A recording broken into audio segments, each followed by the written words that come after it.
আসসালামু আলাইকুম প্রিয় এইচএসসি লেভেলের শিক্ষার্থীরা, তোমরা যারা নতুন কলেজে ভর্তি হয়েছো এবং তোমরা বুঝতে পারছো না যে অর্থনীতি কিভাবে শুরু করবে। সো এই জন্য আমরা তোমাদের অর্থনীতির উপর কিছু ফ্রি ক্লাসের আয়োজন করেছিলাম এবং আমরা তোমাদেরকে বলে দিয়েছিলাম যে অর্থনীতি অ্যাকচুয়ালি কিভাবে পড়া উচিত।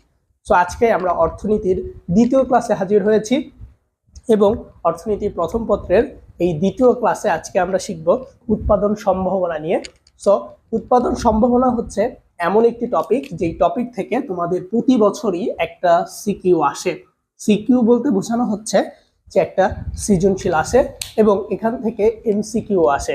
সো যেহেতু এটা এতটা গুরুত্বপূর্ণ, তাই তোমাদের অবশ্যই এই ভিডিওটা একদম শেষ পর্যন্ত ভালোভাবে দেখতে হবে, যাতে করে তোমার সমস্যাটা তুমি দূর করতে পারো এবং একটা সৃজনশীলে 10 নম্বর কনফার্ম করতে পারো। তাহলে চলো আমরা শুরু করি আজকের এই ভিডিওতে। তো আমরা উৎপাদন সম্ভাবনা রেখা কাকে বলে এটা প্রথমে জেনে নেব, যে উৎপাদন সম্ভাবনা রেখাটা অ্যাকচুয়ালি কাকে বলে। উৎপাদন সম্ভাবনা রেখা হচ্ছে এমন একটি রেখা যে রেখার বিভিন্ন বিন্দুতে, কেমন বিন্দু, বিভিন্ন বিন্দুতে নির্দিষ্ট পরিমাণ সম্পদের মাধ্যমে দুইটা দ্রব্যের সংমিশ্রণ দেখানো হয়। অবশ্যই আমাদেরকে উৎপাদন সম্ভাবনা রেখা সংজ্ঞা সম্পর্কে প্রথমে আইডিয়া রাখতে হবে। তাহলে আমরা সংজ্ঞাটা যদি আবার একটু বলি, যে উৎপাদন সম্ভাবনা রেখা হচ্ছে এমন একটি রেখা যে রেখার বিভিন্ন বিন্দুতে নির্দিষ্ট পরিমাণ সম্পদের মাধ্যমে দুইটি দ্রব্যের সংমিশ্রণ দেখানো হয়। সো আরেকটু খেয়াল করো, একে সংক্ষেপে পিপিসি রেখা বলা হয়। সো পিপিসি মানে হচ্ছে কি, আমরা এখন জানবো যে পিপিসির পূর্ণরূপটা আসলে কি। পিপিসির পূর্ণরূপ হচ্ছে প্রোডাকশন পসিবিলিটি কার্ভ।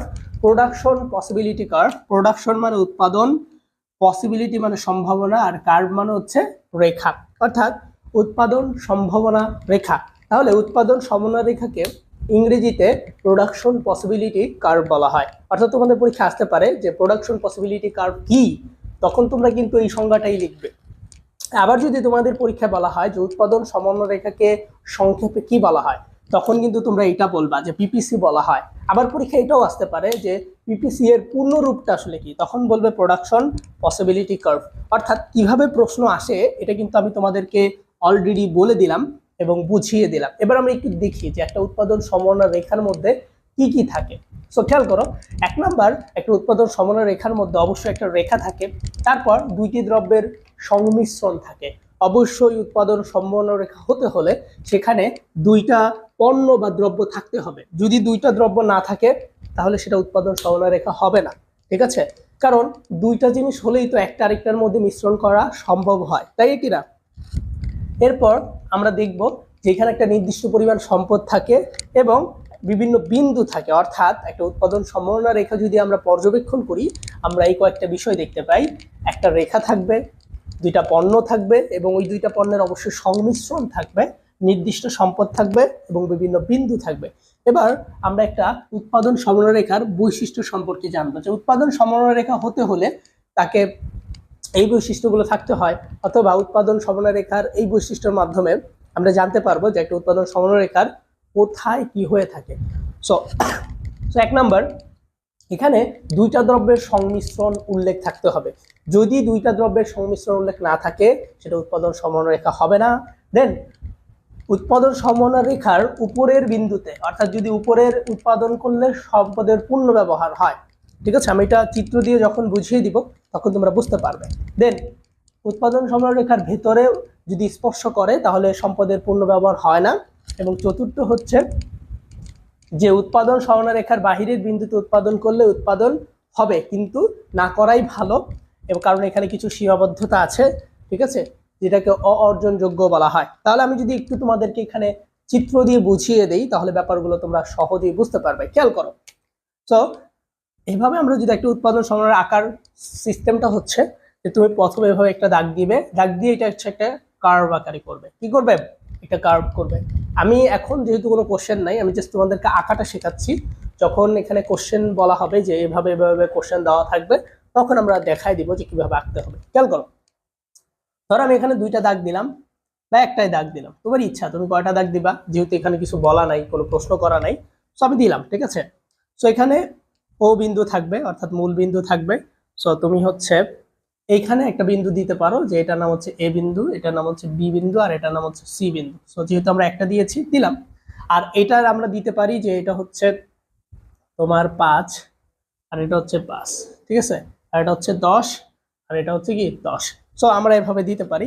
এবার একটু খেয়াল করো, আমাদের এখানে যে বৈশিষ্ট্যর কথাটা বলা হয়েছে, আমি যদি বৈশিষ্ট্যটা একটু তোমাদেরকে বোঝাতে চাই, এখানে খেয়াল করো, এটা হচ্ছে একটা উৎপাদন সম্ভাবনা রেখা। সো এই রেখাতে বলা হয়েছে যে দুইটা দ্রব্যের উৎপাদন থাকবে। ধরো এখানে হচ্ছে গম নির্দেশ করবে, তাহলে এই পাশে অর্থাৎ এই পাশে যেটা আছে সেটা গমের পরিমাণ, আর এই পাশে যেটা থাকবে অর্থাৎ এইখানে যেটা থাকবে, ধরো এখানে আমি দিলাম হচ্ছে ধানের পরিমাণ, ঠিক আছে।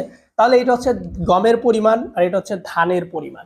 তাহলে এখানে দুইটা পরিমাণ দেখতে পাচ্ছি, দুইটা দ্রব্য, একটা ধান আর একটা হচ্ছে গম। তারপর আমরা এখানে একটু খেয়াল করি, সেটা হচ্ছে যে বলছে যে উৎপাদন সমান রেখার উপরের বিন্দুতে, এই যে দেখো এখানে একটা রেখা আসছে। সো এইটা হচ্ছে একটা রেখা, এই রেখার মধ্যে যদি আমরা উৎপাদন করি তাহলে উৎপাদনটা হচ্ছে সর্বোচ্চ হবে। কি বলা হয়েছে? যে উৎপাদনটা সর্বোচ্চ হবে, অর্থাৎ সর্বোচ্চ মানে তোমার পূর্ণ ব্যবহার হবে। কি হবে? পূর্ণ ব্যবহার হবে। আবার এটাকে কেউ কি বলে, আবার এটাকে কেউ বলে হচ্ছে পূর্ণ নিয়োগ হবে, ঠিক আছে, পূর্ণ নিয়োগ হবে।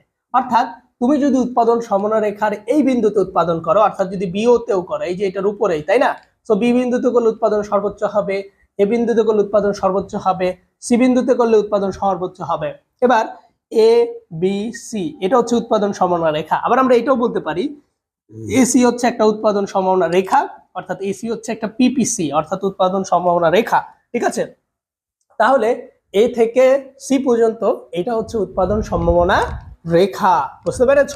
তাহলে আমি যদি এ বিন্দুতে উৎপাদন করি উৎপাদন সর্বোচ্চ হবে, বি বিন্দুতে করলে উৎপাদনটা কি হবে? সর্বোচ্চই হবে, সি বিন্দুতে করলেও সর্বোচ্চই হবে।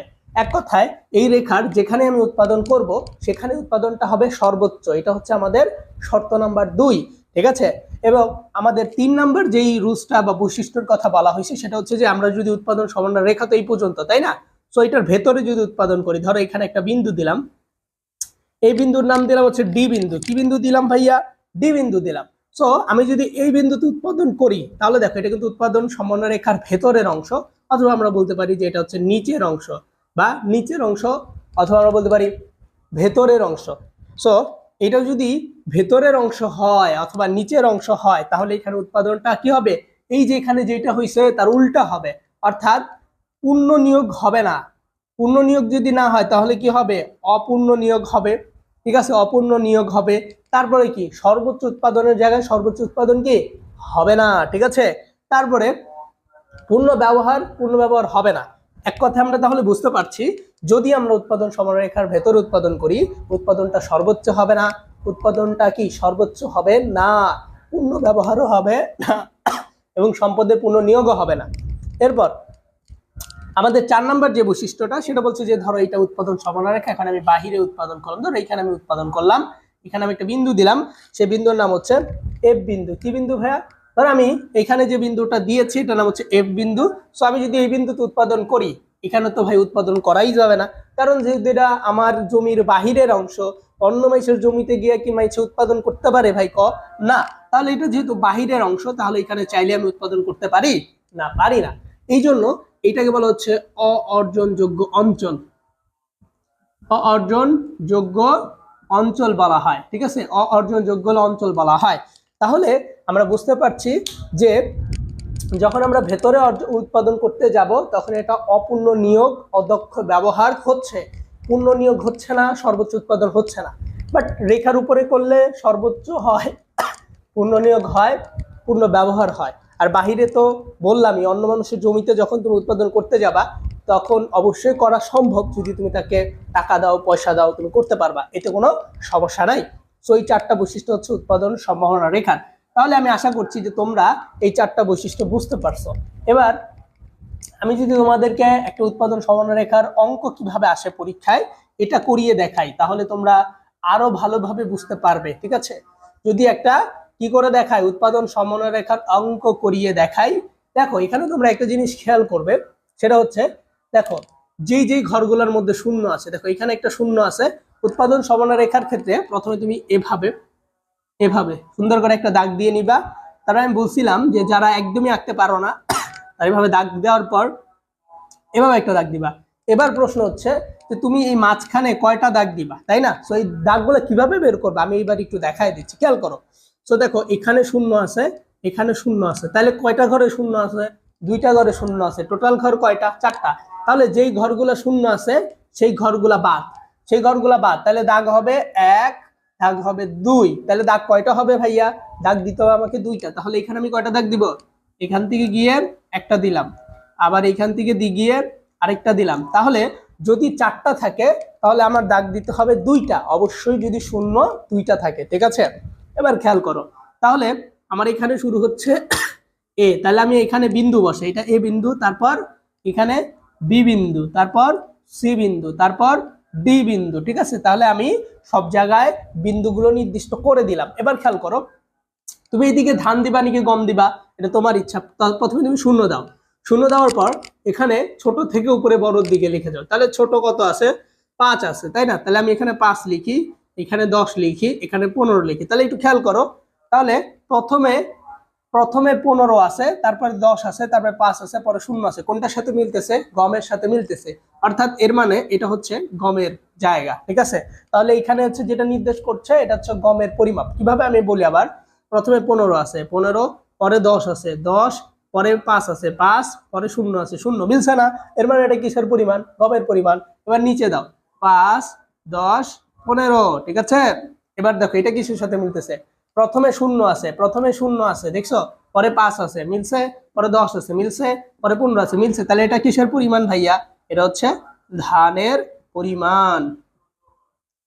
আমাদের যখন বলবে যে পরীক্ষায় উৎপাদন সমানরেখা অঙ্কন করো, যখন উৎপাদন সমানরেখা অঙ্কন করতে বলবে তখন কিন্তু শুধু উৎপাদন সমানরেখা অঙ্কন করলেই হবে না, আমাদেরকে অবশ্যই অবশ্যই চিত্রের ব্যাখ্যা দিতে হবে। কি করতে হবে? ব্যাখ্যা দিতে হবে। যদি তুমি উৎপাদন সমানরেখা শুধু অঙ্কন করে বসে থাকো তাহলে কিন্তু হবে না, তোমাকে অবশ্যই ব্যাখ্যা দিতে হবে। সো আমরা এখন একটু উৎপাদন সমানরেখার ব্যাখ্যা তোমাদেরকে বলে দিব যে কিভাবে উৎপাদন সমানরেখার ব্যাখ্যাটা লিখতে হয়, একটু খেয়াল করো। তাহলে আমরা উৎপাদন সমানরেখাটা এখানে আঁকা দেখাই দিব না, সমস্যা নেই। আমি একটু ব্যাখ্যাটা একটু বলছি, তুমি এই ব্যাখ্যাটা মাথায় রাখো যাতে করে তোমার সমস্যাগুলো দূর হয়ে যায়। হ্যাঁ, তাহলে আমি একটু বলছি তোমাকে। এইটাকে বলা হচ্ছে কি পরিমাণ? আমরা ধরো এটাকে ধরলাম হচ্ছে এক্স অক্ষ, এটাকে ধরলাম ওয়াই অক্ষ। তাহলে এটাকে বলা হচ্ছে ভূমি। নিচে যেটা থাকে সেটাকে হচ্ছে ভূমি বলে, আর উপরে যেটা থাকে সেটাকে বলা হচ্ছে লম্ব অংশ, ঠিক আছে? তাহলে আমরা প্রথমে লিখব চিত্র পরিচিতি। কি লিখব? চিত্র পরিচিতি, ঠিক আছে? চিত্র পরিচিতি লিখে এভাবে একটা দাগ দেব, এবং দাগ দেওয়ার পর আমরা এখানে কি লিখব একটু বলে দিচ্ছি। সেটা হচ্ছে লম্ব অক্ষ বরাবর। তাহলে প্রথমে লিখব যে লম্ব অক্ষ বরাবর গমের পরিমাণ, এবং তাহলে এখানে লম্ব অক্ষ, এই অক্ষ বরাবর কি আছে? লম্ব অক্ষ বরাবর গমের পরিমাণ এবং ভূমি অক্ষ বরাবর ধানের পরিমাণ দেখানো হলো, ঠিক আছে? এটা প্রথমে আমরা লিখে নিব। তারপর চিত্রে এ, বি, সি এবং ডি হলো একটা উৎপাদন সমন্বয়রেখার বিভিন্ন বিন্দু, ঠিক আছে? এবং এ এবং ডি হলো উৎপাদন সম্ভাবনা রেখা। এটা হচ্ছে আমরা প্রথমে লিখে নিব যাতে করে আমরা সহজেই বুঝতে পারি, ঠিক আছে? তারপর একটু খেয়াল করো, এরপর আমরা লিখব যে যখন ধানের পরিমাণ সর্বনিম্ন তখন গমের পরিমাণ সর্বোচ্চ, আবার যখন গমের পরিমাণ সর্বোচ্চ তখন ধানের পরিমাণ কি? সর্বনিম্ন। এবার আমরা লিখব যখন গমের পরিমাণ 5 একক তখন ধানের পরিমাণ 10 একক। অর্থাৎ আমরা বুঝতে পারছি যদি গমের পরিমাণ কি করা হয়? কমে, তাহলে ধানের পরিমাণ বৃদ্ধি পায়। যখন গমের পরিমাণ 10 একক তখন ধানের পরিমাণ হচ্ছে 5 একক। যখন গমের পরিমাণ 15 একক তখন ধানের পরিমাণ কত একক হচ্ছে ভাই? একটু খেয়াল করো, তখন কিন্তু 0 একক হয়ে যাচ্ছে। অর্থাৎ আমরা বুঝতে পারছি যদি ধানের পরিমাণটা বৃদ্ধি করা হয় তখন গমের পরিমাণটা হ্রাস পায়, আর যখন গমের পরিমাণটা বৃদ্ধি করা হয় তখন ধানের পরিমাণটা কি হয়? হ্রাস পায়। সো এই হচ্ছে আমাদের উৎপাদন সমন্বয়রেখার ঘ নাম্বার একটা প্রশ্ন, যে কিভাবে উৎপাদন সমন্বয়রেখা থেকে প্রশ্ন আসে। এবং উৎপাদন সমন্বয়রেখা থেকে প্রশ্ন এটাই আসে যে উৎপাদন সমন্বয়রেখার চিত্র অঙ্কন করো, এবং অঙ্কন করতে বললেই অবশ্যই আমরা দেখো একটা চিত্র অঙ্কন করে দিচ্ছি তোমাদেরকে, এই যে, ঠিক আছে? এবার চিত্র পরিচিতিটা আমরা লিখে দিয়েছি, তোমরা চাইলে এটা স্ক্রিনশট দিয়ে রাখতে পারো। তো তোমাদের যদি অর্থনীতিতে এরকম সমস্যা থাকে সমস্যা কোনোভাবেই শেষ করতে পারছো না, তো তোমরা চাইলেই আমাদের কোর্সে অ্যাড হতে পারো 01818165 273। সো তোমাদের অর্থনীতিতে যদি সমস্যা বেশি হয়ে যায় তোমরা আমাদের এই হোয়াটসঅ্যাপ নাম্বারে কল দিতে পারো। কল দিয়ে তোমরা হচ্ছে আমাদের এই হোয়াটসঅ্যাপ নাম্বারে কলের মাধ্যমে আমাদের সাথে যুক্ত হতে পারো আমাদের কোর্সে। সো তোমার সমস্যাগুলো ইনশাল্লাহ আমরা সমাধান করে দেওয়ার চেষ্টা করব। সো যারা ভর্তি হতে চাও বা এই অর্থনীতি নিয়ে সমস্যায় ভুগছো তোমরা চাইলেই এখানে অ্যাড হতে পারো, ঠিক আছে? সো এটা হচ্ছে আমাদের হোয়াটসঅ্যাপ নাম্বার। আমি তোমাদেরকে যদি আর একটু বলে দেই এরপরের ইনশাআল্লাহ আমরা আরেকটা ভিডিও বানাবো, সেখানে উৎপাদন সম্ভাবনা রেখা থেকে যে প্রশ্নটা করা হয় যে উৎপাদন সম্ভাবনা রেখা থেকে কিভাবে, যে উৎপাদন সম্ভাবনা রেখার কোন বিন্দুতে উৎপাদন করলে কি হয়, এই সংক্রান্ত একটা প্রশ্ন আমাদের পরীক্ষায় প্রায়ই আসে। সো ইনশাআল্লাহ আমরা আমাদের পরবর্তী ভিডিওতে উৎপাদন সম্ভাবনা রেখার কোন বিন্দু থেকে উৎপাদন করলে কি হয় সেটা সম্পর্কে জানবো। সো তোমরা যদি এই ভিডিওটা ভালো করে দেখে থাকো এবং তোমাদের যদি কোনো প্রশ্ন জাগ্রত হয় মনের মধ্যে, অবশ্যই আমাদেরকে কমেন্টে জানাবে। সো ভালো থাকবে, সুস্থ থাকবে। আসসালামু আলাইকুম।